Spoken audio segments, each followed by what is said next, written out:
नमस्कार, बहुत स्वागत है आपका स्वदेश न्यूज में। मैं हूं आपके साथ अंशुल शर्मा। 4 बड़ी खबरें आप देख रहे हैं, तो आइए नजर डालते हैं कि आज की 4 बड़ी खबर कौन सी है। पहली बड़ी खबर की ओर रुख करेंगे, जहां पर मध्य प्रदेश के 5,21,000 लोगों को मिलेगा आशियाना। छतरपुर में होगा गृह प्रवेश का आयोजन। वर्चुअली जुड़ेंगे पीएम मोदी, सीएम शिवराज समेत कई मंत्री होंगे शामिल। दूसरी बड़ी खबर मिलेंगे, जहां पर मंत्रियों के विभागों के बंटवारे के बाद बजट पर टीम योगी का फोकस। भारी भरकम 6.5 लाख करोड़ का बजट लाएगी सरकार। संकल्प पत्र के वादे पूरे करने की तैयारी। तीसरी बड़ी खबर लेंगे, जहां पर आज सपा करेगी अपने सहयोगियों के साथ मंथन। थोड़ी देर में गठबंधन में शामिल दलों के साथ होगी बैठक। शिवपाल यादव के आने पर सस्पेंस बरकरार। चौथी और अंतिम बड़ी खबर लेंगे, जहां पर उत्तराखंड विधानसभा सत्र से राज्यपाल गुरमीत के अभिभाषण से होगी शुरुआत। सदन के पटल पर रखा जाएगा 21,000 करोड़ का लेखानुदान।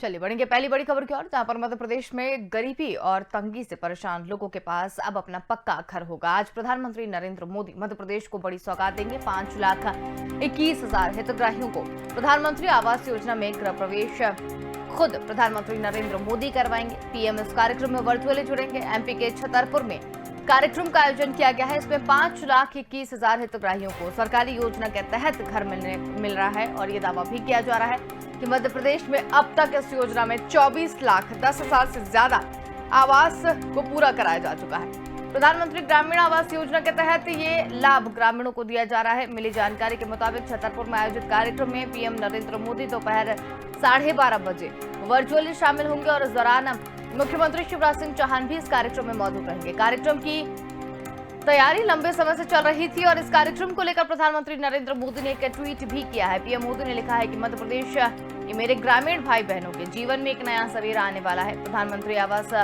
योजना ग्रामीण के अंतर्गत लगभग 5.21 लाख परिवार का गृह प्रवेशम होगा। दोपहर 12:30 बजे वीडियो कॉन्फ्रेंसिंग के जरिए मुझमें इसे शामिल होने का भी सुअवसर मिलेगा। सभी को घर देने का लक्ष्य भी रखा गया है।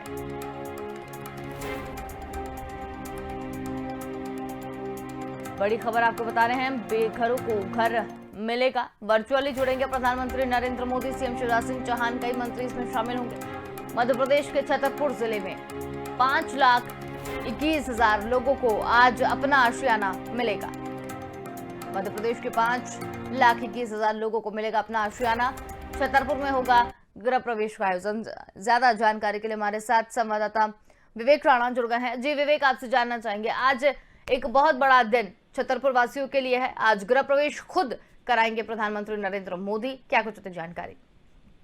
जी अंशुल, छतरपुर की बात की जाए तो मध्य प्रदेश छतरपुर के लिए आज एक बड़ी खुशी की बात है और एक आज बड़ा दिन है, क्योंकि छतरपुर में जिस प्रकार से करीब 5,21,000 जो हितग्राही है उनको प्रधानमंत्री नरेंद्र मोदी गृह प्रवेश कराएंगे वर्चुअली जुड़ के, और साथ ही मुख्यमंत्री शिवराज सिंह चौहान और तमाम मंत्रिमंडल जो है वो छतरपुर में मौजूद रहेंगे और कई हितग्राहियों से सीधा संवाद करेंगे। क्योंकि देखने वाली बात यह है कि लगातार मध्य प्रदेश में जो प्रधानमंत्री आवास योजना के तहत ऐसे हितग्राही हैं जिनको उनकी छत मिल रही है, साथ ही उनके जो कच्चे मकान हैं वो पक्के हो रहे हैं, जिससे जो आम जनता है उसमें खासा उत्साह देखने को मिल रहा है। उसी की तर्ज पर आज प्रधानमंत्री आवास योजना के तहत आज प्रधानमंत्री नरेंद्र मोदी वर्चुअल जुड़ेंगे, हितग्राही से संवाद भी करेंगे और करीब 5,21,000 हितग्राही को घर प्रवेश कराएंगे। क्योंकि पूरे मध्य प्रदेश की बात की जाए तो प्रधानमंत्री आवास योजना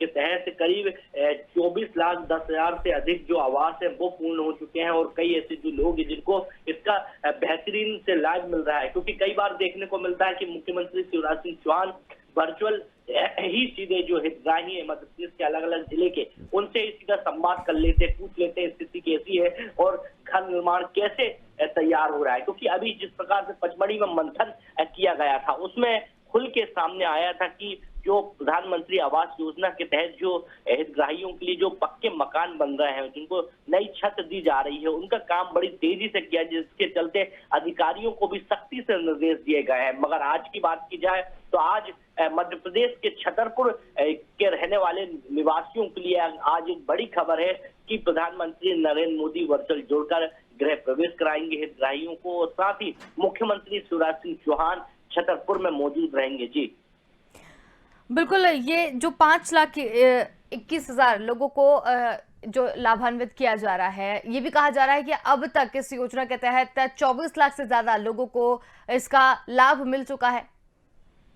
बिल्कुल अंशुल, बात की जाए पूरे मध्य प्रदेश की तो मध्य प्रदेश के करीब 24 लाख 10,000 से अधिक जो आवास है वह पूर्ण हो चुके हैं। हितग्राहियों को इनका लाभ भी मिल चुका है, क्योंकि लगातार मुख्यमंत्री शिवराज सिंह चौहान अधिकारियों को निर्देश देके रखे हैं कि जो प्रधानमंत्री आवास योजना के तहत जो घर बन रहे हैं, जो कच्चे मकान है जिनको पक्का किया जा रहा है, तो कहीं ना कहीं उनका जो काम है बड़ी तेज गति से किया जाए, जिससे जो गृह प्रवेश है हितग्राहियों का बहुत जल्द किया जा सके। उसी की तर्ज की बात की जाए तो आज जिस प्रकार से छतरपुर में एक बड़ा कार्यक्रम का आयोजन किया गया है और कई महीनों से ये तैयारी है वो चल रही है कि छतरपुर निवासियों को आज एक एक बार फिर बड़ी खुशी की बात है कि करीब 5 लाख से अधिक हितग्राहियों को जो है आज नरेंद्र मोदी गृह प्रवेश कराएंगे। बिल्कुल, सीएम शिवराज सिंह चौहान समेत कई मंत्री इसमें शामिल हो सकते हैं। किस किस के शामिल होने की उम्मीद जताई जा रही है? जो प्रधानमंत्री की बात की जाए तो प्रधानमंत्री नरेंद्र मोदी वर्चुअल जुड़ेंगे। मुख्यमंत्री शिवराज सिंह चौहान छतरपुर पहुंचेंगे 11:30 बजे। और बात की जाए अन्य मंत्रियों की तो जो प्रभारी मंत्री हैं छतरपुर के वो तो वहां मौजूद रहेंगे, और साथ ही तमाम मंत्रिमंडल के जो मंत्री हैं, प्रभारी मंत्री हैं, क्षेत्रीय विधायक है, सांसद है, वो सभी मौजूद रहेंगे। और साथ ही देखने वाली बात है कि प्रधानमंत्री आवास योजना के तहत जिस प्रकार से जो घर निर्माण हो रहा है, जो हितग्राही है उनसे सीधा संवाद भी मुख्यमंत्री शिवराज सिंह चौहान सबसे पहले करेंगे। उसके बाद प्रधानमंत्री नरेंद्र मोदी वर्चुअल जुड़ के सीधा 1 या 2 हितग्राहियों से संवाद करते भी नजर आएंगे। जी बिल्कुल विवेक, ये जिस तरीके से छतरपुर में ये कार्यक्रम का आयोजन किया गया है, काफी दिनों से इसकी तैयारियां की जा रही थी। छतरपुर के बाद अब अगला नेक्स्ट स्टेप क्या हो सकता है? किसे लाभान्वित किया जाएगा? किस जिले के लाभार्थियों को लाभान्वित किया जाएगा? अंशुल, प्रधानमंत्री आवास योजना की यदि बात की जाए तो पूरे मध्य प्रदेश में इसका काम बड़ी तेजी से चल रहा है, और बाकी अन्य जिलों की बात की जाए तो अन्य जिलों में भी जो काम है वो चल रहा है। क्योंकि बीते कुछ दिन पहले की बात की जाए तो जिस प्रकार से बैतूल में भी एक बड़ी सौगात मिली थी, बैतूल के जो क्षेत्रीय जो लोग हैं, वहां के हितग्राही हैं, उनको कहीं ना कहीं प्रधानमंत्री आवास योजना के तहत लाभ दिया गया था और गृह प्रवेश कराया गया था। और आज एक बार फिर छतरपुर को बड़ी सौगात मिली। तो लगातार मध्य प्रदेश के अलग अलग जिलों की यदि बात की जाए तो वहां के जो हितग्राही हैं उनको कहीं ना कहीं जो लाभ है वो देखने को मिल रहा है, लाभ मिल रहा है। और पूरे मध्य प्रदेश की बात की जाए तो 24 लाख से ज्यादा ऐसे हितग्राही हैं जिनको प्रधानमंत्री आवास योजना का जो है लाभ मिला है। जी बिल्कुल विवेक, ये जो मध्य प्रदेश के छतरपुर की अगर बात करें, गृह प्रवेश यहाँ पर किया जाएगा, वर्चुअली जुड़ने की यहाँ पर बात कर रहे हैं। ये जो योजना गरीबों के लिए लेकर आए हैं मध्य प्रदेश सरकार में, कई लोगों को अभी तक जो मकान है वो दिए जा चुके हैं, कितनी लाभप्रद साबित हो रही है?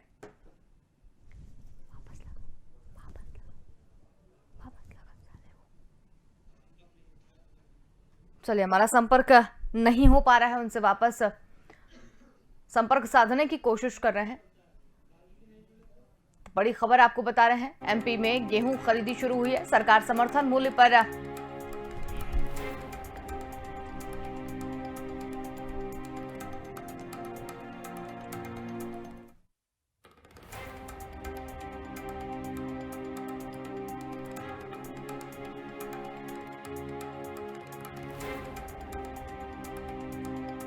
आशियाना मिलता हुआ नजर आएगा। मध्य प्रदेश में 5,21,000 लोगों को मिलेगा आशियाना। छतरपुर में होगा गृह प्रवेश का आयोजन।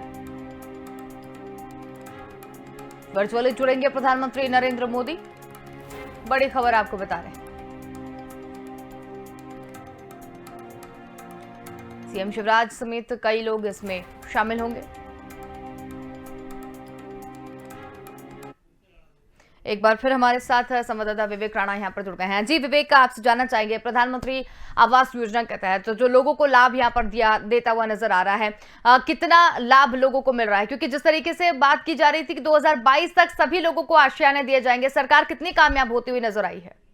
2022 की बात की जाए तो 2022 और 23 में 23 की यदि फोकस करें अंशुल, तो मध्य प्रदेश में विधानसभा चुनाव है और 22 तक के अंत में एक टारगेट रखा गया है प्रधानमंत्री आवास योजना के तहत कि मध्य प्रदेश के ऐसे कई हितग्राही हैं जिनको इसका लाभ नहीं मिला है, उनको इसका जो लाभ है वो मिले। क्योंकि 2023 की यदि विधानसभा चुनाव की बात की जाए तो बीजेपी पार्टी लगातार ताबड़तोड़ बैठक कर रही है तमाम केंद्र सरकार और प्रदेश सरकार की योजनाओं से, जो आम जो जनता है उनको कहीं ना कहीं लाभान्वित करते नजर आ रही है। क्योंकि 2023 का चुनाव है और चुनाव में किसी प्रकार की बीजेपी पार्टी चूक नहीं करना चाहती, जिसके चलते तमाम योजनाओं का बखान करते नजर आ रही है। मगर आज जिस प्रकार से छतरपुर के जो रहवासी है, जो हितग्राही है, उनको कहीं ना कहीं जो गृह प्रवेश है वो आज प्रधानमंत्री नरेंद्र मोदी द्वारा परिचय किया जाएगा, जिससे छतरपुर की एक बड़ी खुशी की बात है। अब देखने वाली बात यह है कि 2022 तक का टारगेट रखा गया है कि पूरे मध्य प्रदेश में 2022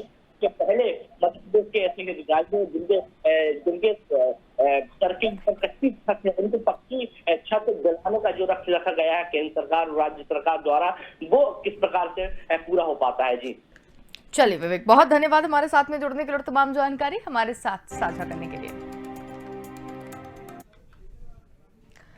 एक और बड़ी खबर की ओर करेंगे, जहां पर मंत्रियों के विभागों के बंटवारों के बाद अब टीम योगी 2.0 बजट की तैयारी में जुट गई है। आशंका जताई जा रही है कि इस बार का बजट भारी भरकम होगा, जिसमें बीजेपी के संकल्प पत्र के वादे को पूरा करने पर फोकस रहेगा। बजट में महिला, युवा और बुजुर्गों को तवज्जो दी जाएगी। इसके साथ ही सरकार किसानों को प्राथमिकता देगी। सूत्रों के अनुसार इस बार बजट लगभग 6.5 लाख करोड़ का हो सकता है। बड़ी खबर आपको बता रहे हैं, नई सरकार का बड़ा बजट इस बार देखने को मिल रहा है। संकल्प पत्र के वादों को पूरा करने की तैयारी की जा रही है। महिला, युवा और बुजुर्गों को मिलेगी तवज्जो। किसान रहेंगे पहली प्राथमिकता।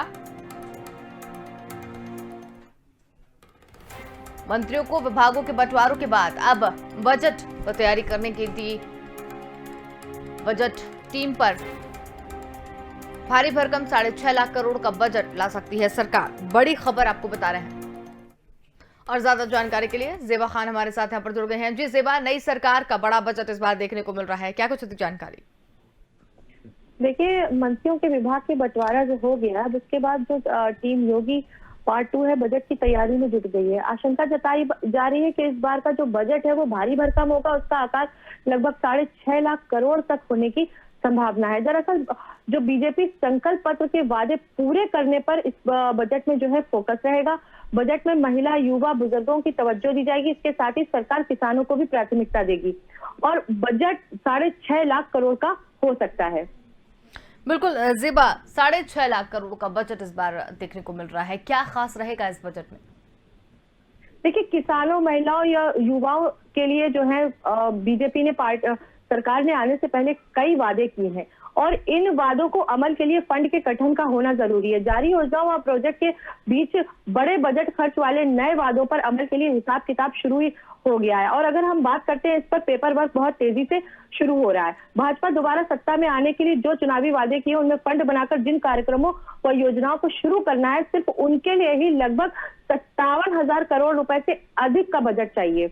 और प्रदेश में नई सरकार को वित्त वर्ष का आम बजट पेश करना है। जैसे कि अगर हम बात करते हैं कि मुख्यमंत्री जो कन्या सुमंगल योजना है, उसकी सहायता राशि 15,000 रुपए बढ़ाकर 25,000 कर दी गई है। सामूहिक विवाह अनुदान योजना में वित्तीय सहायता बढ़ाकर 1 लाख कर दी गई है। पीएम उज्ज्वला योजना के लाभार्थियों को वर्ष में 2 मुफ्त एलपीजी सिलेंडर देने, 60 वर्ष से अधिक उम्र की महिलाओं को सार्वजनिक परिवहन में मुफ्त यात्रा व कॉलेज जाने वाली छात्राओं को मुफ्त स्कूटी देने की जो बात कही जा रही है, और इसके साथ ही स्वामी विवेकानंद युवा सशक्तिकरण एक योजना है, उसके तहत 2 करोड़ टैबलेट व स्मार्टफोन देने जैसी जो भारी भरकम बजट वाली तमाम योजना है, इस पर फोकस हो सकता है। इसके अलावा किसानों के लिए भी इस बजट में हो सकता है मुफ्त बिजली का ऐलान किया गया, जिसके लिए सालाना 2200 करोड़ रुपए की दरकार होगी। इन योजनाओं पर होने वाले खर्च की आवश्यकता के लिए हिसाब से तमाम बजट का बंदोबस्त सरकार को करना होगा। बिल्कुल जेबा, लेकिन इस बार के अगर बजट की बात करें तो जो 6.5 लाख करोड़ का बजट इस बार देखने को मिल रहा है, काफी भारी भरकम बजट है। लेकिन इसमें क्या और खास रहेगा? महिला और बुजुर्गों को इसमें ज्यादा तवज्जो देती हुई दिखाई दे रही है। टैक्स को लेकर इस बार क्या सोचा गया है? देखिए, टैक्सेशन जो है एक बड़ा मामला रहा है और टैक्स को लेकर भी सरकार कुछ ना कुछ करेगी, उसको भी कहीं ना कहीं प्रबंधित करेगी ताकि जो व्यापारी वर्ग है वो भी थोड़ा सा खुश आए। लेकिन इसके अलावा जो अगर हम बात करें कि तमाम ऐसी योजना है जिनके क्रियान्वयन के लिए फंड बनाना है, ये फंड 500 करोड़ से लेकर 25,000 करोड़ रुपए तक के बनने की बात बताई जा रही है। प्रमुख घोषणा के लिए बजट में करीब 57,000 करोड़ रुपए से अधिक की एक मुश्त की जरूरत होगी। चलिए सेवा, बहुत धन्यवाद हमारे साथ में जुड़ने के लिए, तमाम जानकारी हमारे साथ साझा करने के लिए।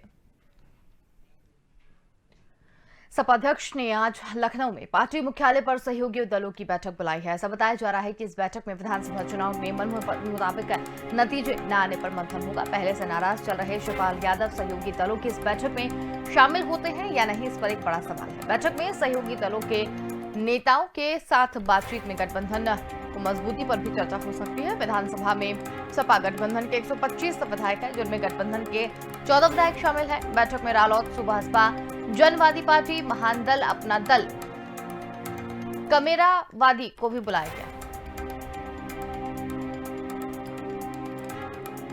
बड़ी खबर आपको बता रहे हैं, सपा का सहयोगी के साथ मंथन। सपा आज करेगी अपने सहयोगी के साथ मंथन। और ज्यादा जानकारी के लिए संवाददाता पवन कुमार हमारे साथ यहां पर जुड़ गए हैं। जी पवन, सपा का आज सहयोगी जो दल है उनके साथ में मंथन है, क्या कुछ अधिक जानकारी? जी बिल्कुल, देखिए अंशुल जी, जिस प्रकार से 2022 के चुनाव में जो समाजवादी पार्टी है वो गठबंधन के साथ चुनाव लड़ी थी, लेकिन निराशाजनक हाथ लगी उनके हाथ, जिसको लेकर आज विधायक दल की उनकी जो सहयोगी जो दल है उनके समाजवादी पार्टी के, उसके लेके आज समाजवादी पार्टी जो राष्ट्रीय अध्यक्ष अखिलेश यादव और तमाम जो विपक्षी दलों के जो सहयोगी इनके जो गठबंधन की जो पार्टियां हैं उसके साथ बैठक कर रहे हैं। साथ ही बताया भी जा रहा है कि जो शिवपाल यादव को विधायक दल की बैठक में इन्होंने नहीं बुलाया था, जिसको लेकर शिवपाल यादव नाराज चल रहे थे, उसको लेकर भी सस्पेंस बना हुआ था, क्योंकि वो भी एक उनका भी दल है समाजवादी पार्टी के साथ जो मजबूती के साथ लड़ा। लेकिन समाजवादी पार्टी के जब गठबंधन हुआ तो एक सीट पर भी एक सीट मिली शिवपाल यादव को, जिसपे उन्होंने जीत हासिल की, जिसको लेकर तमाम प्रकार की जो सहयोगी दल है जो निराशाजनक 2022 के चुनाव में निराशा हाथ लगी, तो उसको लेकर तमाम प्रकार की जो चर्चाएं हैं, जो अखिलेश यादव हैं और भी जो जयंत चौधरी हैं और भी जो तमाम नेता हैं, जिसको लेके आज समाजवादी पार्टी में सहयोगी दलों की बैठक होनी है और भी तमाम जो निर्णय है 2022 का चुनाव भी आने वाला है, 2024 की जो रणनीतियां हैं चुनाव की, उस पर भी तमाम चर्चाएं होंगी, किसको कितना फायदा मिला, तो उसको देखते हुए गठबंधन का जो श्रेय होगा वो किस पार्टी को तब समाजवादी पार्टी देगी, वो महत्वपूर्ण बातें जरूर की जाएंगी। जी बिल्कुल पवन, लेकिन इसमें संशय चाचा भतीजे में दरार आई हुई दिखाई दे रही है, क्या कुछ अधिक जानकारी?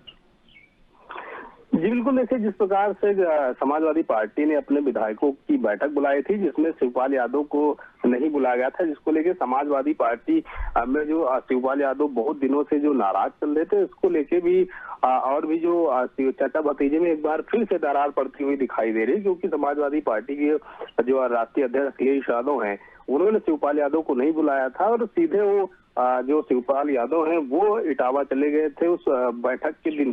तो साफ तौर पे ये भी देखा जाता है क्योंकि शिवपाल यादव का जो क्योंकि इनकी जो चर्चाएं थी, विरोधी दल भी चुनने की जो बातें हो रही थी वो भी खूब चर्चाओं में रही, लेकिन शिवपाल यादव के विरोधी दल के नेता नहीं बनाने पर भी जो नाराजगी थी वो पहले ही चल रही थी। लेकिन जब विधायक दल की समाजवादी पार्टी ने बैठक की उसमें भी शिवपाल यादव को नहीं बुलाया, तो कहीं ना कहीं शिवपाल यादव भी समाजवादी पार्टी से मनमुटाव एक बार फिर बन गया है और देखना ये होगा कि आप गठबंधन रहता है या नहीं रहता है। तो और भी क्योंकि कितनी जो इनकी जो सहयोगी पार्टियां थी, कितना फायदा किस पार्टी को मिला, उस पर भी सस्पेंस बरकरार रहेगा और अगर शिवपाल यादव को और भी सीटों पे लड़ाते तो कितना फायदा होता है। बिल्कुल बिल्कुल पवन, बहुत धन्यवाद हमारे साथ में जुड़ने के लिए और तमाम जानकारी हमारे साथ साझा करने के लिए।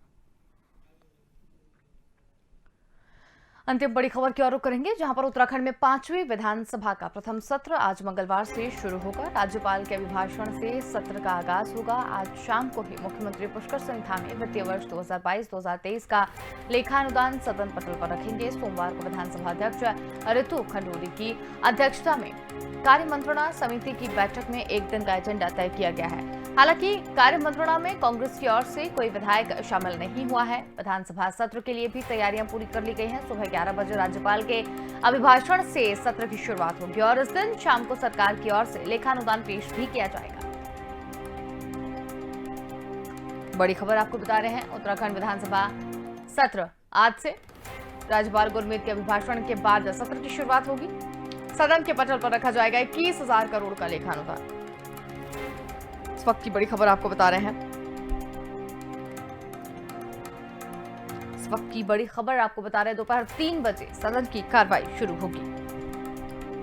शाम 4 बजे मुख्यमंत्री आगामी वित्तीय वर्ष 2022-2023 का लेखानुदान पेश करेंगे और 29 मार्च से 31 मार्च तक ये सत्र चलेगा।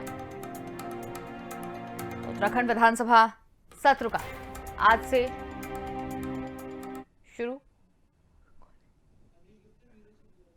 और ज्यादा जानकारी के लिए ब्यूरो चीफ अवनीश गुप्ता हमारे साथ यहाँ पर जुड़ गए हैं। जी अवनीश जी, विधानसभा सत्र आज से शुरू हो रहा है, क्या कुछ अधिक जानकारी? देखिए अंशुल, यहाँ पर अगर बात करें 5वीं विधानसभा का जो सत्र है पहला, आज वो यहाँ पे शुरू होने जा रहा है। इसको लेके 11 बजे के लगभग जो है राज्यपाल अपना अभिभाषण से इसका आगाज करेंगे और लगभग 4 बजे के करीब जो है यहाँ पर जो मुख्यमंत्री हैं पुष्कर सिंह धामी, वो वित्तीय वर्ष 2022-23 का लेखानुदान जो है पटल पे रखेंगे। और इससे पहले जो है कल यहाँ पर जो विधानसभा अध्यक्ष जो है नवनिर्वाचित है रितु खंडूरी, उन्होंने यहाँ पे जो है मंत्रणा करी थी अपने कक्ष में और तमाम लोगों से अपील की थी कि जो विधानसभा सत्र है उसको सुचारू रूप से चलना चाहिए और जो शोर शराबा होता है वो ना हो। उसको साथ ही यहाँ अगर बात करें विपक्ष की, तो कल यहाँ पे जो उनके प्रभारी आ रखे थे, प्रदेश प्रभारी देवेंद्र यादव, उनके साथ यहाँ पे बैठकों का दौर जारी रहा कांग्रेस में और लगातार जो है यहाँ पर उसके साथ चर्चा रही है कि कौन नेता प्रतिपक्ष बनेगा और प्रदेश अध्यक्ष कौन बनेगा। हालांकि उस पर अभी कोई विचार मंथन नहीं हो पाया। देवेंद्र यादव जो प्रभारी है उनसे हमारी बातचीत थी, उनका कहना था कि जो ये मंत्रणा थी और जो विचार किया गया वो तमाम चीजें जो है वो वहां पे आलाकमान को भेज दी गई है और जो ये निर्णय होगा वो जो है सोनिया गांधी खुद करेंगी। जी बिल्कुल अवनीश जी, लेकिन जिस तरीके से विपक्ष की अगर बात की जाए, विपक्ष किस तरीके से, क्योंकि सदन के हंगामेदार होने के भी आसार नजर आ रहे हैं, विपक्ष किन मुद्दों को लेकर सरकार को घेरती हुई नजर आएगी? देखिए यहाँ पर अगर हमारी बात हुई, जो पूर्व जो नेता प्रतिपक्ष प्रीतम सिंह है उनसे हमारी बात हुई है। हालांकि जो कयास लगाए जा रहे हैं कि वो अभी कार्यवाहक के रूप में काम करेंगे और जो उनका कहना था यहाँ पर लगातार जिस तरीके से महंगाई की बात करें, अभी हाल फिलहाल अभी सरकार गठन हुए भी 1 हफ्ता ही हुआ है और उसको लेके तमाम जो बातें थी यहाँ पर उनका कहना था विपक्ष का कि हमलावर हो रहा है। उनका कहना था कि जिस तरीके से पेट्रोल डीजल और ये जो गैस सिलेंडर है वो लगातार एकदम से जो है जंप मारा है और यहाँ पे जो गृहणियां है उनका बजट बिगड़ गया, आम आदमी के थाली से रोटी गायब हो गई। ये तमाम मुद्दों को लेके और साथ में सबसे बड़ा जो मुद्दा था उनका कहना था कि पलायन, जो पलायन है, जिस तरीके से MOU साइन होने की बात थी, इंडस्ट्री लगाने की बात थी, वो अभी धरातल पे नहीं उतरी है। तो हो सकता है ये हंगामेदार हो, परंतु अभी क्योंकि नेता प्रतिपक्ष नहीं है तो कहीं ना कहीं कयास लगाए जा रहे हैं कि आज का सदन जो है वो सुचारू रूप से चलेगा। जी चलिए, बहुत धन्यवाद हमारे साथ में जुड़ने के लिए और तमाम जानकारी हमारे साथ साझा करने के लिए।